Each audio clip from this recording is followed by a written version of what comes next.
Hello, listeners, viewers, and anyone else. Here we are again with the latest episode of Hands-On Business Podcast. On today's program, I'm delighted to say that we're joined by Katy Hope, owner of Katy Hope Connections, which is all about coaching and mentoring for inexperienced first-time managers, but also many other things which we'll get into today. So delighted to get Katy on to discuss why being dispensable should be every leader's number one goal. Welcome, Katy. Good morning. Thank you for having me.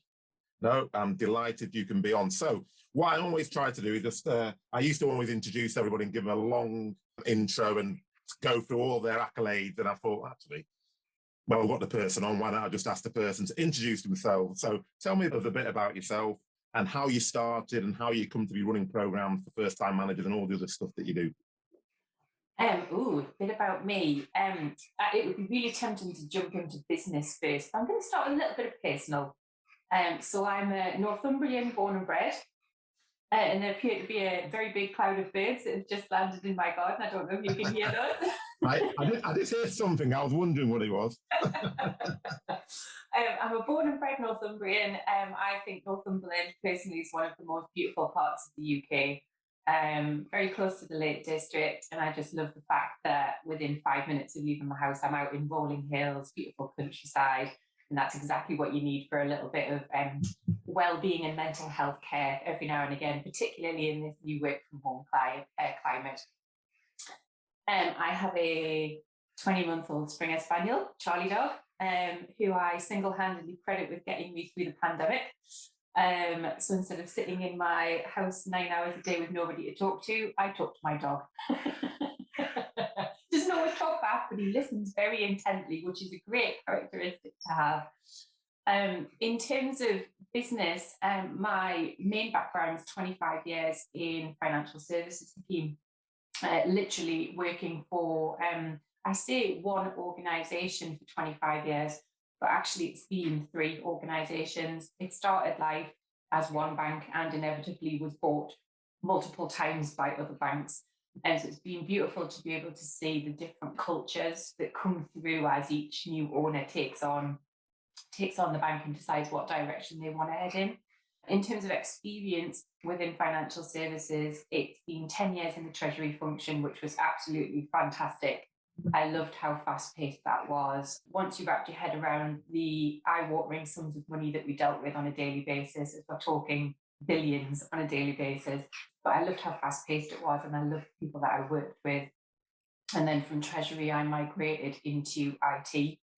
And my story about how I ended up in IT all centres over something as simple as being able to fix a printer. So when I spent time in Treasury, there weren't many people who were technically minded, fantastically talented at dealing in the money markets or dealing in derivatives, but absolutely useless when it came to technology.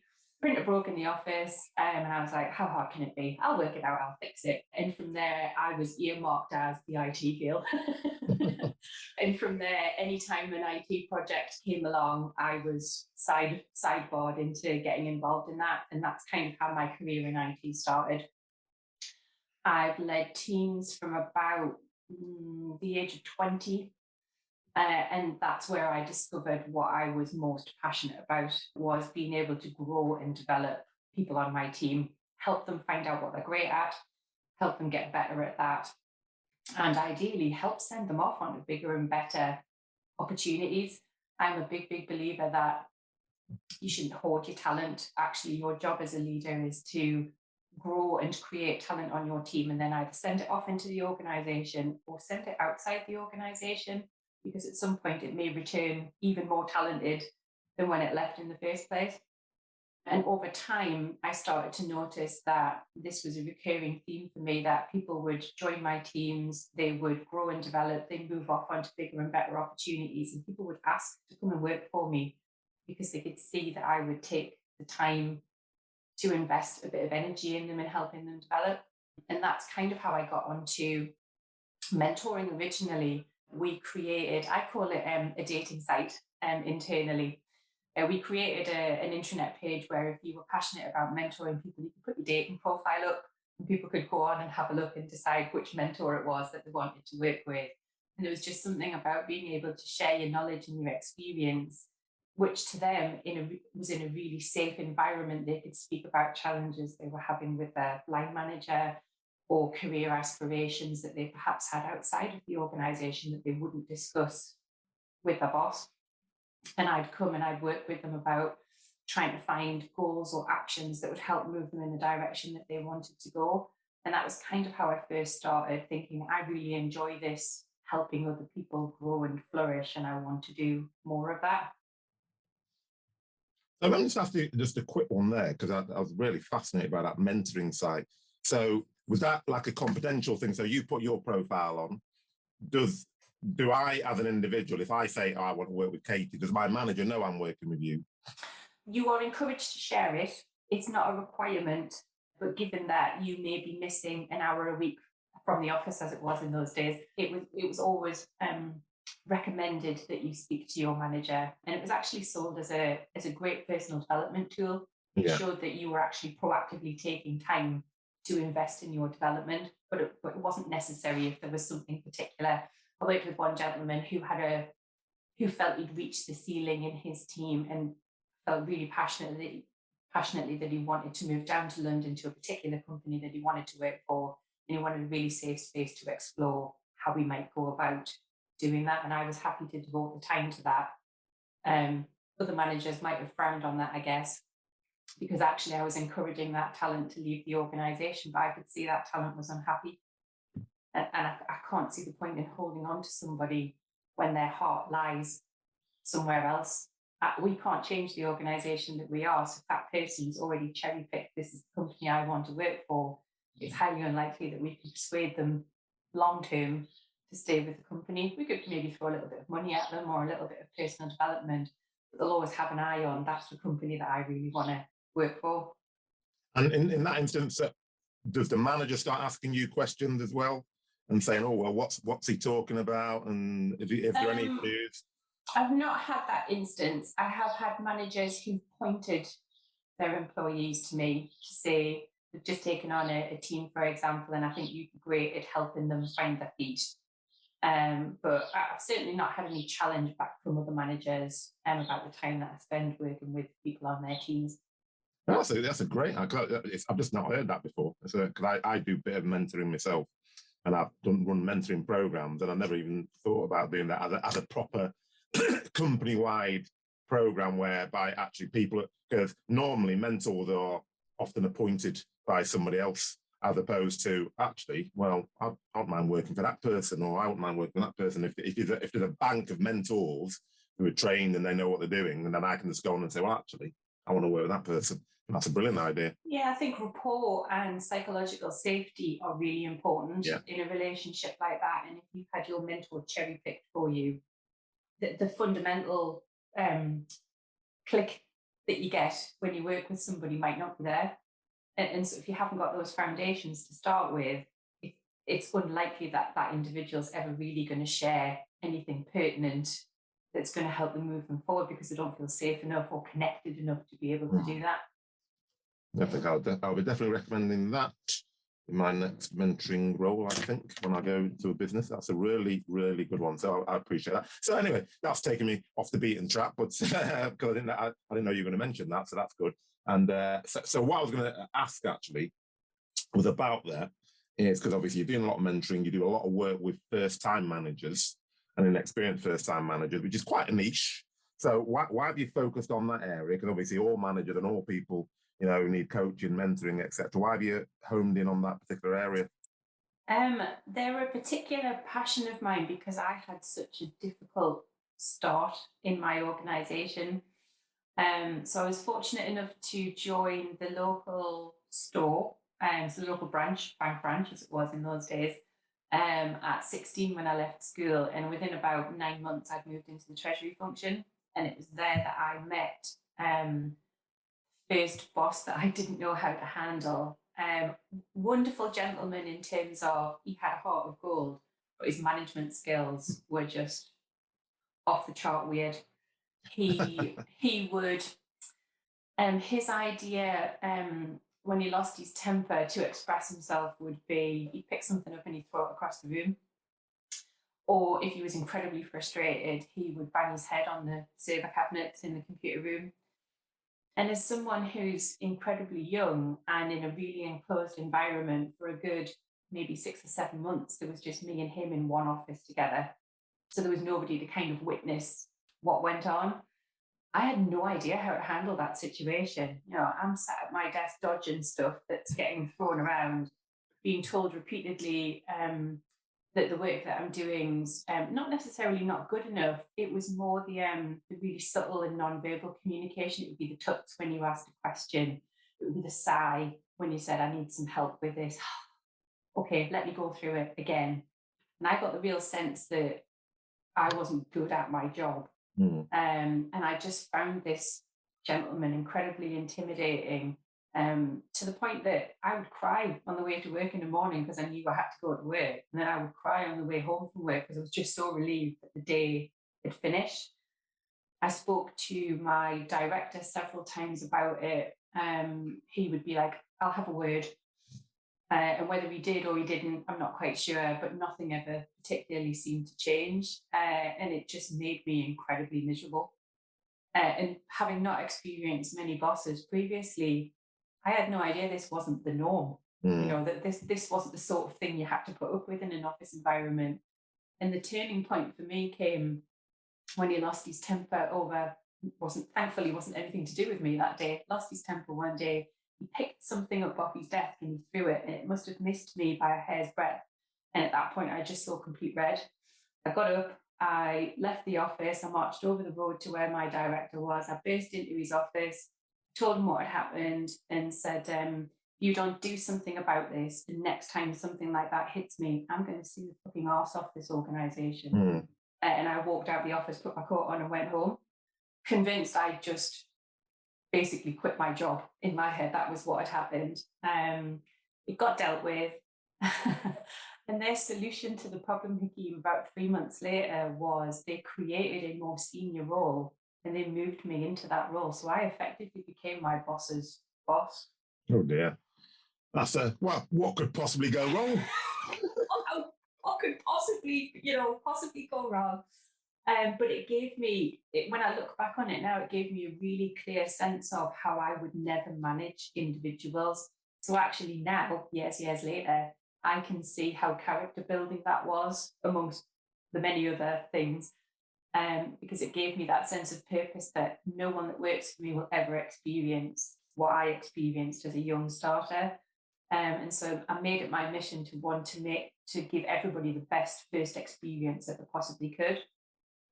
And I noticed in our organisation that many people would get promoted because they were good at the previous job.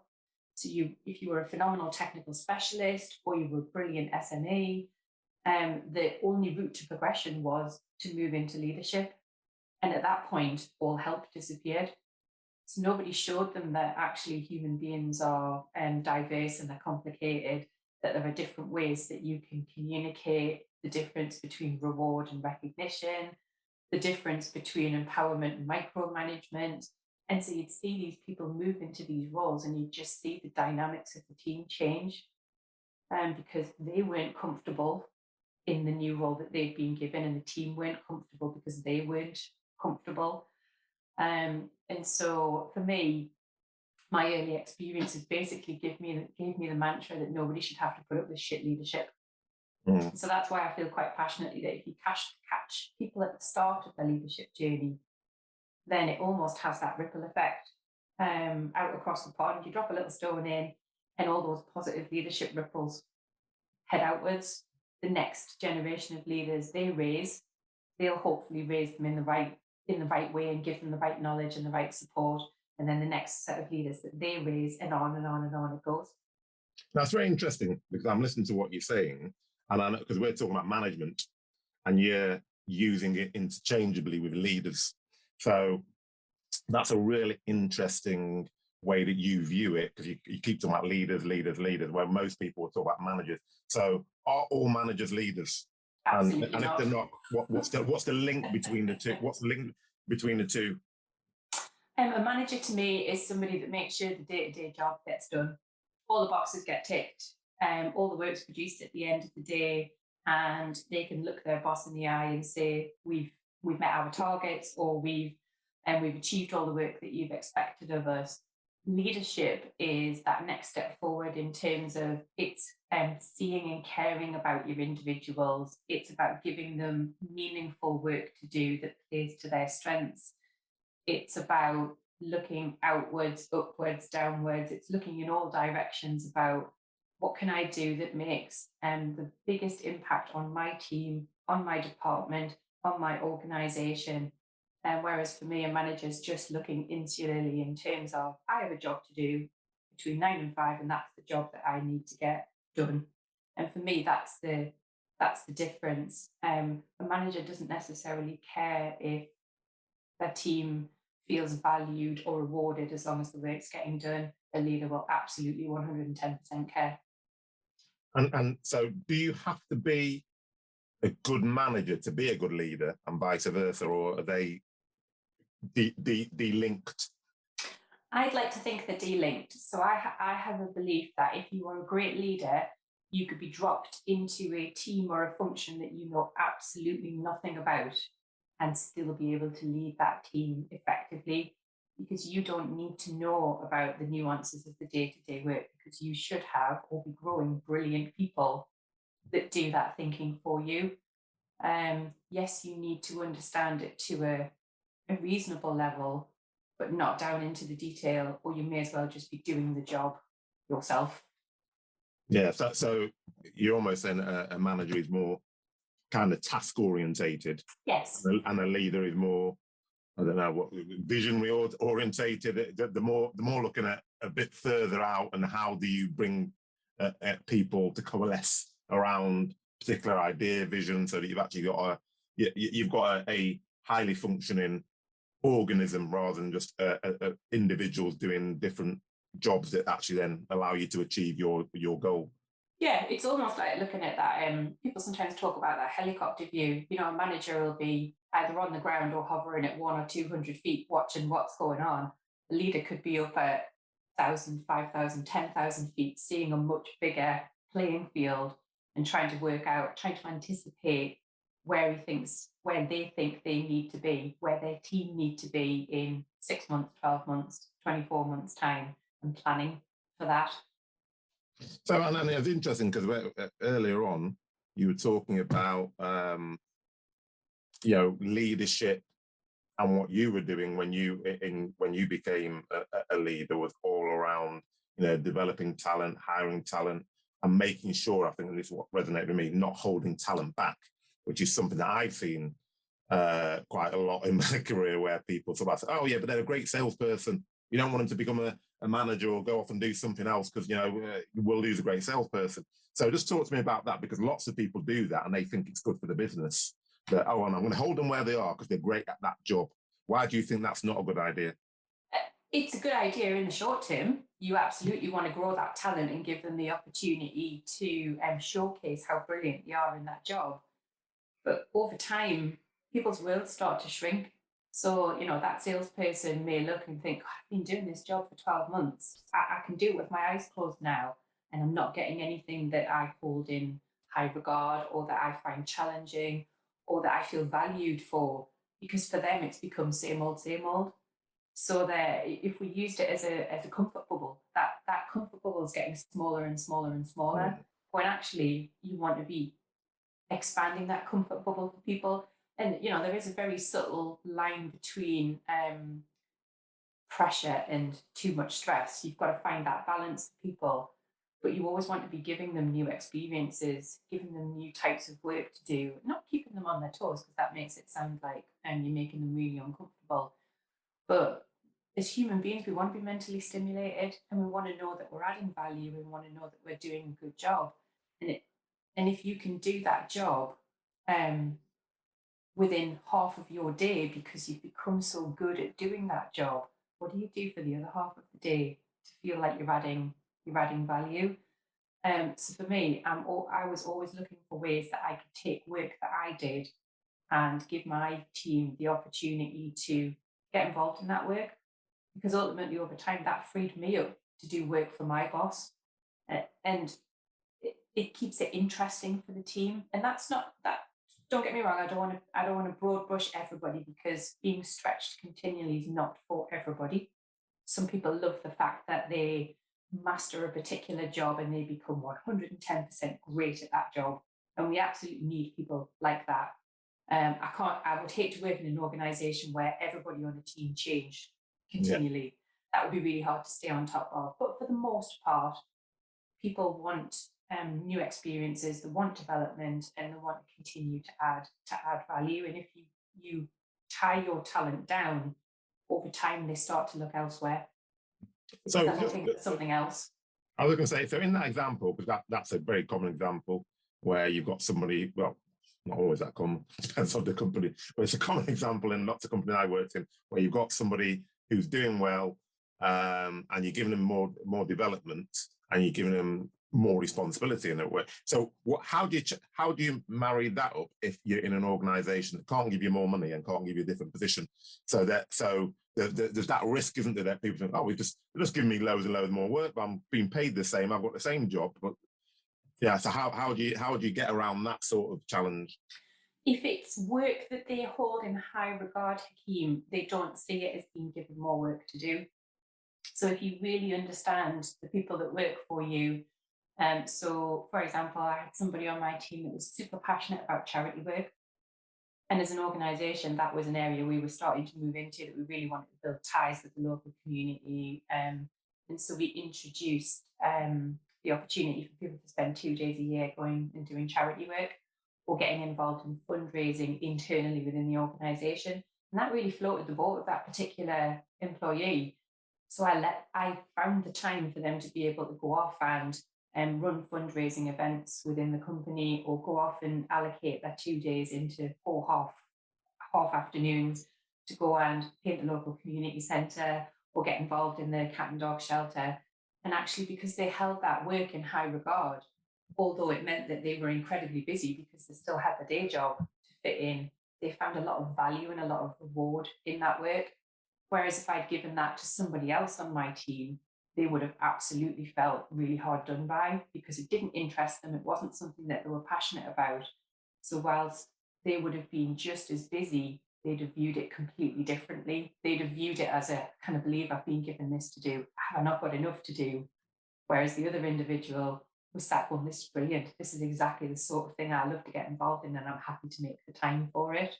So it's about knowing what motivates the people that work for you, and what gets them out of bed in the morning, and trying to find opportunities.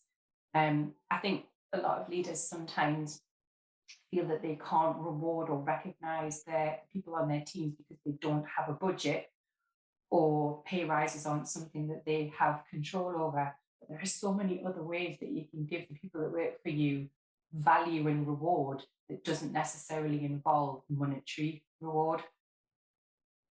So, and that again is that, as you said earlier, the definition or the difference between a leader and a manager, because you're not going to know what floats their boat, what their passion is, if you are a manager and all you're focused on is, well, just get the task done, keep doing it, and actually, well, they're doing it and they're smashing it out of the park. So why am I bothered about what else they want to do? So I think that's quite interesting. So have you ever seen, because when we talk about good leaders, the obviously converse is a poor manager, isn't it? Have you ever seen somebody who started off as not particularly even a good manager, who then seen progress into a good leader? I'm just trying to think of what those steps to get from, well, maybe A, it's not really A, it's minus A or whatever, to Z. Yes, I've had people on my team, indeed, who've gone off onto more senior opportunities and then sidestepped into leadership. And I think the key start for me is individuals being receptive and open to feedback. They've got to be willing to hear what they might not be doing well, or what they might need to do differently, or what they might even need to dial up, because some of those skills might already be there. They're just not making use of them. But being receptive to constructive feedback is a really hard skill for people to develop. Not everybody, but for the most part, we love to hear positive feedback, what we're doing well, what we're doing brilliantly, but we're not so great at hearing what we need to be doing better. And that for me is the first step. If you can wrap your head around being comfortable with you didn't quite have the impact we were looking for in that meeting, how do you think you might need to approach it differently next time? If they're open to that kind of conversation, you're halfway there. Because once you're prepared to accept that feedback, your brain's going to start thinking about what do I need to do differently because I don't want to have that same impact next time. If the responses you get, well, it wasn't me in that meeting, it was Joe Bloggs, they're not there. I'm going to have to show this little portion to my wife because I tell my wife every single day what she should be doing better, and she never listens. Maybe it's the way you're approaching it. Yeah, possibly. No, all joking aside, but you're right, isn't it? Because even people who think they're good at receiving feedback, you can see that they get irked.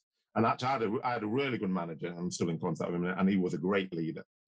And there's a couple of things he said to me. One of them was feedback is the breakfast of champions, which I always remembered.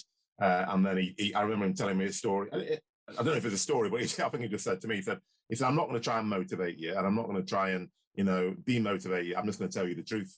So if you're doing something well, I will tell you you're doing something well. And if there's something you need to improve, I want to have a conversation with you about not just what you need to improve, but how we can work together to improve it. And I found that really motivational because then because he set that stall out at the beginning, when he spoke to me, I never felt, he was upset with me or was picking on me, thinking, no, actually, he wants me to improve. And it actually, very interesting because he did, just as you were talking about, I was going to come on to this about talent.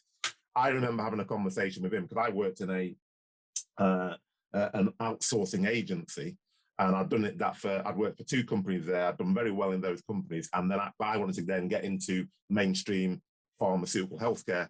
And he was a person who said, right, if that's what you want to do, this is how you need to go about it. Now, he could have said, well, actually, he's doing a really good job for me. Why would I want him to leave? And that, again, that was even more motivational for me. And that's probably why I'm still in contact with him now. And I've, wherever he's gone, I've sort of made sure I've kept in contact with him, because exactly as you were talking about there, he could have quite easily thought, well, actually, I think Hakeem's quite good in this job. I know he wants to do something else, but why should I make my life harder by him going and me having to recruit someone else? So that's almost brings us to the title of what we're talking about, although we've been talking about in generalities, which is, we suggest in the title that it's important to be dispensable as a leader. So how would you go about that? But more importantly, why do you think that's important? Why would you say, well, actually, let's start at the beginning. What does that mean that you need to be dispensable as a leader? You need to know that when you're not there, for whatever reason, whether that's planned or unplanned, that your team will roll on without you.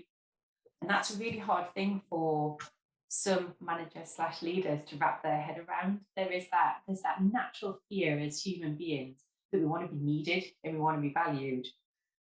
But if I boiled it down to, let's imagine you were going to take 3 weeks holiday, which situation would you rather have? Would you rather come back from those 3 weeks holiday and see that everything had fallen flat on its arse and your boss was looking for you as much as to say it's been a disaster while you've been away 3 weeks? Or would you rather come back from those 3 weeks and know that everything had kept turning and that actually you could look at your team and go, I've got a brilliant high-performing team because they stepped in when I wasn't there and it was seamless. Nobody noticed that I'd even gone. And that's quite a difficult thing for leaders to get comfortable with, because they're then sat thinking, does that mean I'm not needed? And if I'm not needed, what does that mean for me? But actually for me, that's the biggest compliment I could have, would be to disappear for 3 weeks. And for all of my stakeholders, my big bosses, the people, my peers around me, any of the other functions, and know that the service was seamless, whether I was there or whether I wasn't there. It's about identifying your KPDs, your key person dependencies, of which you need to consider yourself as a key person dependency. And what are you going to do to mitigate that KPD? Because life happens. You could be in a car accident, you could catch COVID and be out the office for a month. And you need to know that your team can step in and manage the unexpected, not just the planned. So for me, I always wanted to be looking for work that I could pass down to my teams, not because I wanted to be slopey shouldered, but because I wanted to give them the opportunity to have airtime with the senior leaders. And if they could take on elements of my work, that gave them the opportunity to do that. It meant that if I was unexpectedly out of the office, there was already a natural awareness that, right, Katie's not here. This is the person I need to contact if I'm stuck.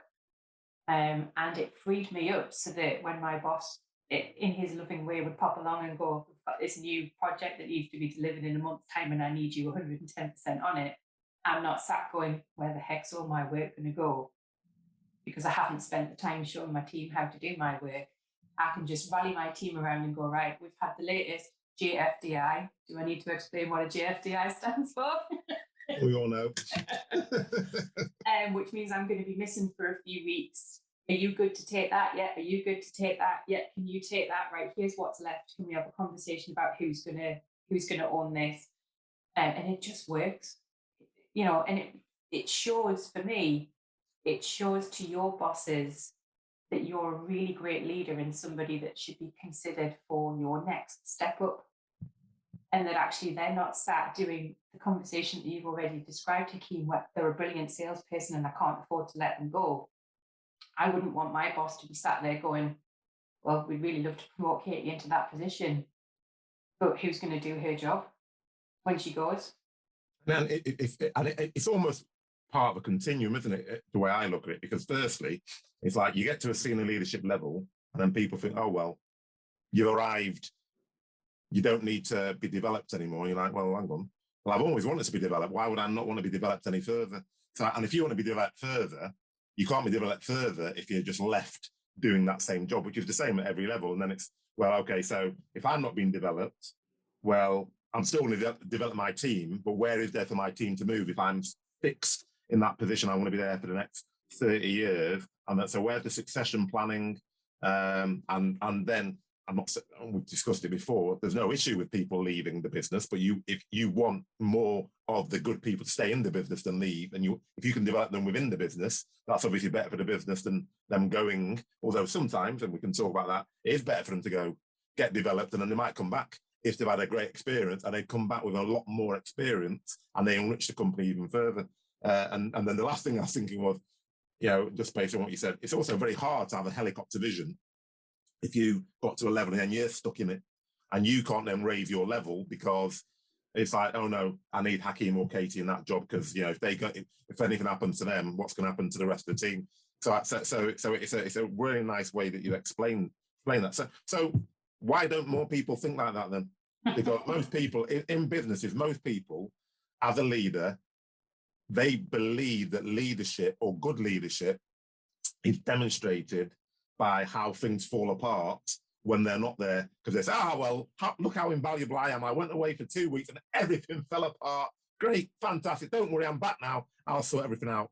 Why is it that to me seems to be the prevailing thought rather than actually I want to make myself dispensable and I want the team to be able to run itself? Why is that, do you think? Imagine how scary it is to sit and think if you're missing, nobody noticed. Because the world carried on turning. As human beings, we naturally, to a point, we naturally fear change. And we like what's safe, what's comfortable. We know we add value, we know what we're doing, and there's huge safety in that subject matter expert comfort. Yeah, imagine how scary it would be if, I went off sick for 3 weeks and nobody noticed. I personally would be absolutely 110% proud of my team if I came back and went, what have I missed? And they go, here's a rundown of everything that's happened. Don't worry, we dealt with it. I'd be like, you guys are just the best. But that's not for everybody. And if you've not, I talked about this a few weeks ago in a retreat I spoke at, emotional intelligence is super, super important in leaders. It's about understanding what makes you tick.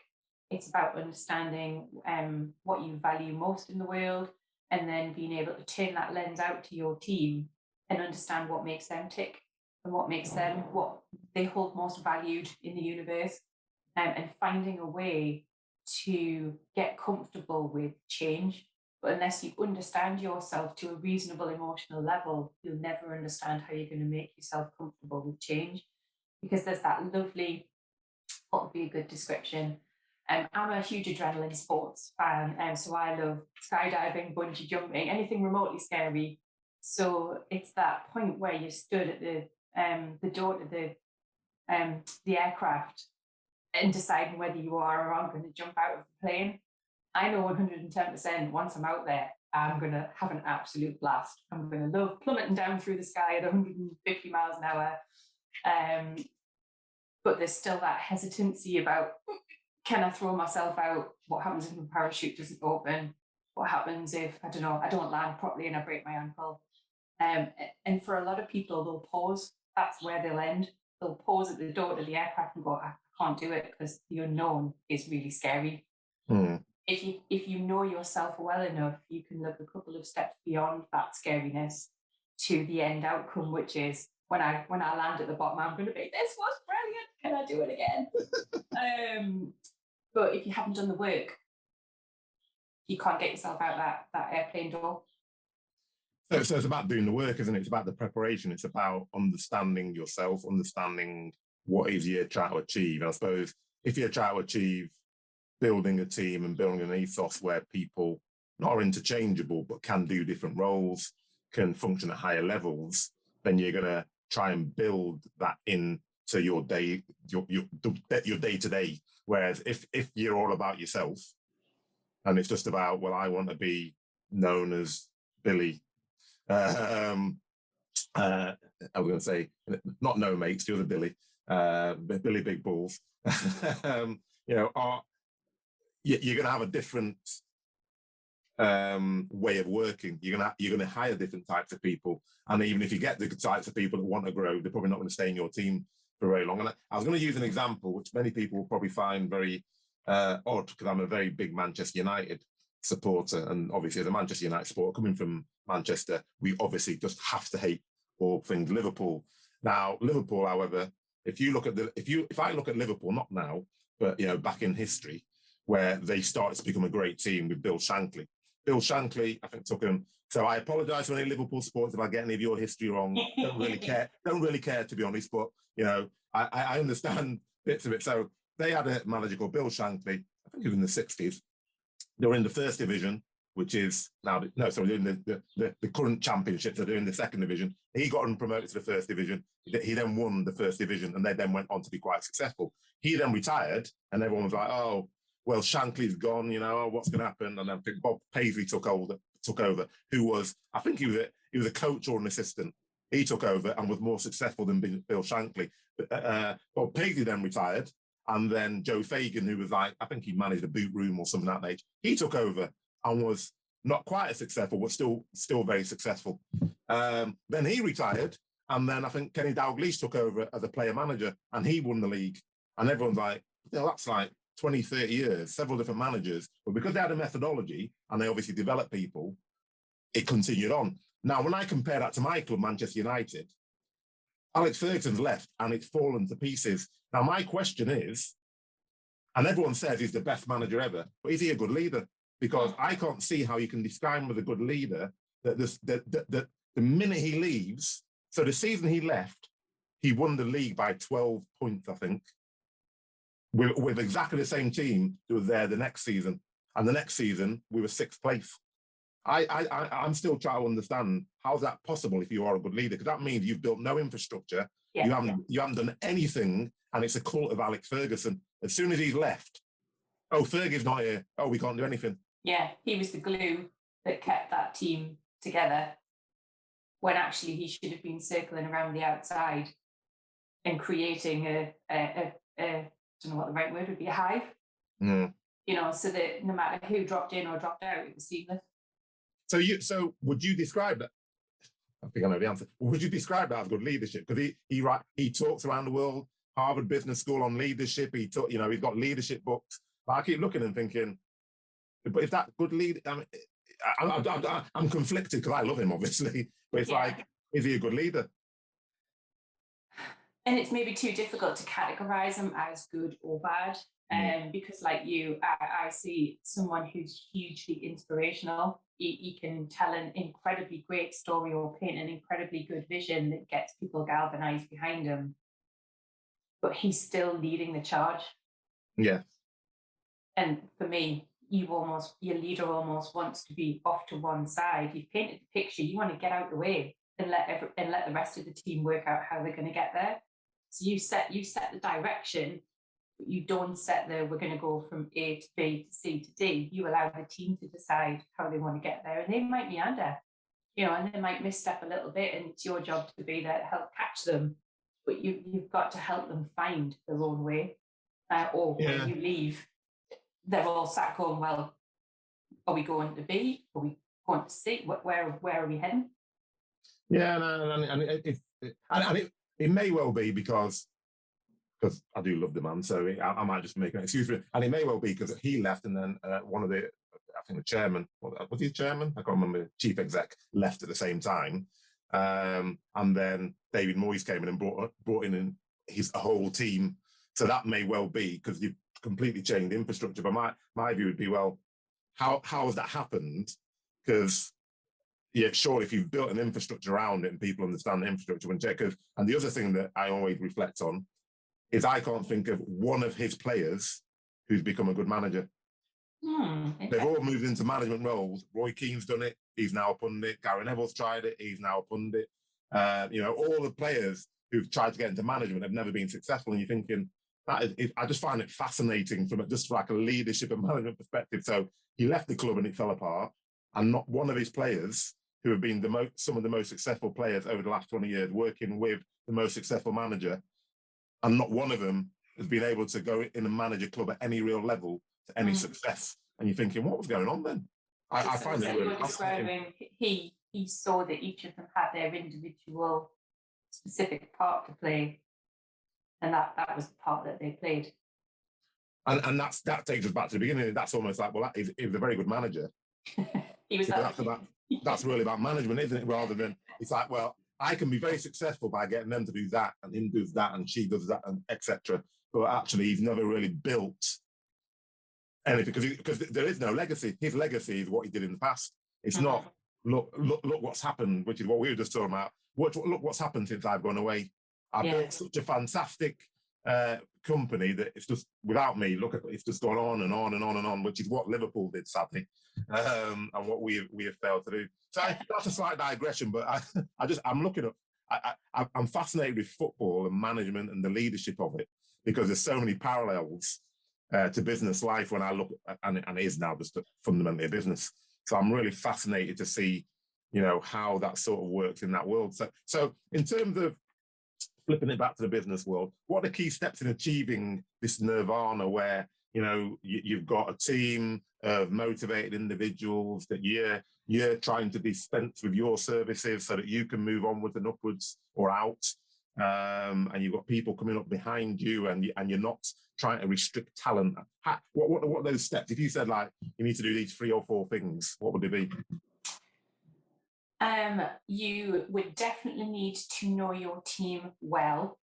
And that for me has many, many strands. That's spending time with the individuals, not just talking about work, but talking about what makes them tick, what's going on at home, and what are their motivations for coming to work, what is it that they're passionate about, and we can exclude finances to a certain, because all of us go to work to a certain extent to pay the bills. That's life. But once those bills are satisfied, we all come to work for very different reasons. Some of us because we're extremely passionate about what it is that we do. Some of us because we love being around the people that we work with. Some of us because we believe we have a higher purpose. You look at people in the national health system, not necessarily the best paid people, but they absolutely 110% are passionate about what they do. So it's about finding out what makes your individuals tick. Find out the sort of work that floats their boat and try and give them that work to do. So it's back to that shared empowerment. So rather than me deciding that because you're a great salesperson, Hakeem, that you're always going to do the sales, when actually you're like, I'm dying every day because I hate sales. And there's someone else sat next to you going, I'd love the opportunity to get involved in sales. Imagine the different energy that you two would bring to that job. You who doesn't want to do it versus the person that does, and yes, they might need a bit of training and a bit of support, but can't you can't create that energy. You can't force someone to bring that energy to work. So absolutely understanding the people around you and what makes them tick and what gets them motivated. Having an eye on your key person dependencies. Oh, so I was going to come back to that. Can you just elaborate on what a key person dependency is? Yes, when you look at the work that's done in your area, a key person dependency is, should that person leave or be unexpectedly absent, you've got a real hole because there's nobody that can pick up that work. And it's really important that you keep an eye on your KPDs so that you're not caught short. Yeah, or you have that conversation where they go, I've just been offered my dream job and I'm leaving in 4 weeks' time. And all of it, oh, by the way, I've got 2 weeks leave left, so I'll be leaving in 2 weeks' time. And all of a sudden, you're like, I haven't got time to hire somebody new, and we've only got 2 weeks to transfer all of your knowledge onto somebody else in the team. And that's usually where you'll notice a dip in service because everyone else is running to keep up. And so making sure that you've got a clear idea of your KPDs, and then also having managing a talent matrix, for want of a better description. So being clear about what are the future aspirations of the people on your team. Do they want to move through the levels on the team? Want to go from an analyst to a senior analyst to a specialist, for example? Or actually, are they somebody who is, this is a job for me, and actually my ultimate goal is I want to go part-time and do my master's at university. You would manage them very differently how you manage somebody that wanted to move up the levels in the organization. And unless you have those conversations, you won't know. But for me, most importantly is you've got to create that psychological safety on your teams. And what I mean by psychological safety is that trust and that freedom for your teams to be able to speak freely about whatever it is that's on their mind without fear of repercussion. So, if you had that conversation, and so I had a particular boss many years ago where at one point I was really drawn towards teaching. I loved the idea of being involved with primary school children when they're all, everything's wow and amazing. And I had this conversation with my boss and he said, right, so what do we need to do to get you there? Do you need some time off so that you can go and retrain at university? What is it that I can do to help you achieve that goal in 2 or 3 years' time? Can you imagine that conversation if I didn't trust my boss? And I'd said to you, I want to, in 3 years' time, I want to leave and I want to go and be a teacher. You'd be like, I'm not wasting any more time on you as an individual. I'll bring Joe Schmo in the corner and I'll start developing him instead because you're going to leave me at some point. So it's about creating that environment where your team feel able to speak freely about whatever it is that's on their mind, whether it's work related, whether it's personal related, whether it's aspirationally related. And for me, you've arrived as a great leader when someone on your team can sit down and tell you anything. Because as you said there, you've got psychological safety, haven't you? So all those things you've talked about coalesce around the fact that if you don't know your team, you're not going to be a great leader. And it's not just about, it's about knowing, understanding, and then making sure that's demonstrated, which then leads to that psychological safety because they feel comfortable that there's not going to be any punitive repercussions for them saying, well, actually, I'm not really feeling the job at the moment. Because a great leader is going to ask them a lot of questions around why they're not feeling the job, and rather than, a manager who might just think, oh, crumbs, right, hang on, so you're not doing a good job, you're going to leave, and it's just very transactional, isn't it? Or more transactional. You get someone on your team that comes to you and says, I've put in a job application for the team next door. That conversation can go one of two ways, and you'd like to hope that conversation would go, what can I do to help? Do you need some interview practice? Do you want me to go and talk to the leader on that team and tell you how mint you are?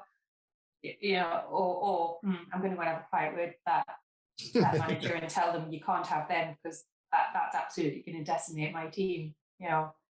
And again, you see that a lot in businesses, don't you? Especially siloed businesses, which are never as effective as they should be. Where I've got a team, and I might see somebody in another team or another person in another team wants to come and work with my team or vice versa. And the manager who will be losing the person is like fuming. How dare you? How could you even think about it? You're going to weaken my... You're like, hang on. So is it all about you, or is it about the team? Is it about the organization? Is it about the development of the people in the company? So if that is a development opportunity for them, why would you not want somebody to develop in your team, even if that means, as you said earlier, that's not within your team? It's about that person, isn't it? You can still make them feel special, so I don't welcome the conversations where people come and go, I've been offered another job. But to your point, it's not about you. So I always try and approach those conversations with, I'm delighted for you, tell me more about that job. But at some point in that conversation, I will always ask the question, do you want me to fight for you? Because if you do, I will. But if where you want to go is where you desperately want to be, what can I do to support you? But it's about finding that balance. You can still allow the individual to leave thinking, Katie was gutted, I've left. And it's about making sure that you get that across. I'll be devastated to lose you. But if that's where you really want to be, I'm made up for you. And 9 times out of 10, that's where I desperately want to be. Great. Other times it's like, well, actually, the money is a bit of an issue. Okay, would you like me to go away and see what I can do? I'm making no promises, but I'm happy to go away and fight for you if that's what it'll take. And so it's, again, just about having those honest conversations. And sometimes they'll come back to you. I've got people who've left my team who, prior to me leaving the bank, obviously, would kind of drop me a phone call or an email and go, I could really do with a friend. Yeah, because they've got something that they're struggling with in their new position. And it's lovely to know that you're the first person that they think of when they need some help. Because that's what it should be like, really, isn't it? It's all about people. It's about connections, and whether right or wrong, I've just always thought that just because you're in business doesn't mean you're no longer a person. And if I'm in my personal life, would I behave like I see some people behaving at work? It's almost like the Jekyll and Hyde. Well, I'm hoping the Jekyll and Hyde, because I'm hoping they don't behave like that at home. But they might do. But it's like people come into work and it's like, oh, I've got to put this persona on. I've got to be a different person. I've got to now be really, if I'm a manager or a leader, well, let's say a manager. If I'm a manager, I have to be inaccessible. I have to show that I am actually superior to you. So it's got to be my way or the highway. There's lots of these things that people think when they get into a more senior position, they have to behave in a certain way, which I think you were talking about earlier about the challenges. And that seems to be, to me, one of the challenges. It's not just about they expect you to know more, but you tend to go in, or people tend to go into position and then start thinking, I have to now behave like this because this is what a manager behaves like.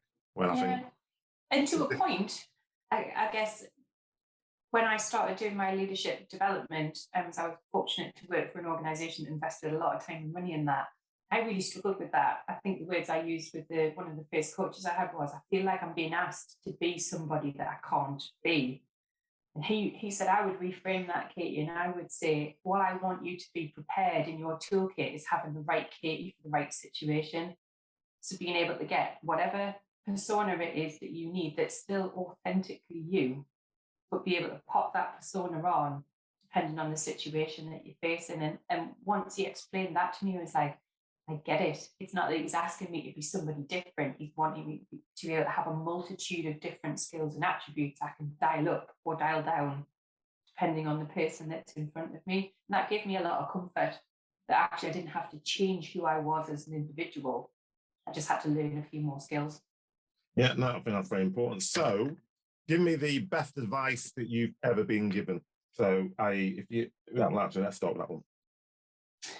The best advice I was ever given by a fantastic CEO was people take time. The best thing that you can give the people around you is your time, because you will learn so much about them if you just take the time to find out. And then leading on from that, if you were to go back to your younger self, your younger 20-year-old self, when people are chucking things at your head, what would you tell that young Katie about what you should do and what you learned? What would you do differently at that point to get to? I mean, you've obviously got to where you need to get to, so you've gone through that journey. But what would you do differently compared to what you did then? I'm a firm believer, Hakeem, that I wouldn't change. I'm not sure I would do anything differently, because there's that risk if you do something differently, the you that you are today won't necessarily pop out at the other end. I think if I had the opportunity to go back and talk to my younger self, I probably give her a cuddle and tell her it will be okay. Yeah, because generally it is actually. However bad it is at the time, I think humans are very resilient, and we tend to be able to get through most things. But it doesn't always feel like that at the time, but knowing I would be okay, I think would have been a huge help. Excellent. And then just talk to me a bit about, because we're closing up, and it's been very, very, very enjoyable from my point of view, because I love management. I love talking about leadership and all those sorts of good things, which I think is why we get on so well. Tell me about your level up your leadership masterclass. Tell us more about it and how, what's the content, who's it for, and how do I get on it? So my Level Up Your Leadership Masterclass is for people stepping into leadership for the first time, or stepping into management, as invariably that's your job title that you get: team leader, supervisor, manager. So it's for people who have ownership of individuals on a team for the first time, ideally in the first 12 months. I love to get my hands on them when they're still young. And it's a 12-week program that takes you through what I consider to be the most important traits of leadership. So it's about what makes great communication. It's about how to build trust and rapport with the people that you work with. It's about how to build an empowering environment so that the team feel involved in discussions and decisions rather than it being a dictatorship. That's a good description. It's about how to say no confidently. Often when you are you step into a new promotion, all of a sudden your workload doubles and you want to make a really good impression. And so you say yes to everything. You're like, I'm so overwhelmed. So it's about how to say no confidently and often without using the word no. So we work on some of that. We work on how to motivate and develop people around you, even if you don't have a budget, to be able to do so. So we start to get into the nuances of the difference between reward and recognition, and how underused recognition is, and actually how valuable recognition is. I think that's about it. And so we explore that through the 12 weeks. They get the opportunity to go out and try different tools and techniques. And then we circle back to see what worked, what didn't work. And it's about them discovering what's their comfortable style of leadership. So it's not about creating an automaton or a one-size-fits-all leader. It's just about them finding a style that works for them, that allows the real them to still shine through. So 12 weeks. So what's the commitment? How many hours a week? We do around 90 minutes every fortnight. So that's where we do the knowledge exchange and we play around with the tools and techniques that are on offer. And then every other week we do a 30-minute check-in. How's it going? What's worked? What's not working well? Have you got any blockers that we need to work through? So it's about a 2 to 2.5 hour commitment a fortnight, if that makes sense. Okay. So if you're watching or you're listening and you are either a new manager or you know some new managers, then you know where to go. And I'll be very disappointed if you go anywhere else. And I'll be watching you, so I'll know whether you go somewhere else. So have you got any final thoughts? If there's one thing you wanted to lead the listeners or the viewers with, what would it be from what we've been discussing? What was the final thing I'd want people to take away?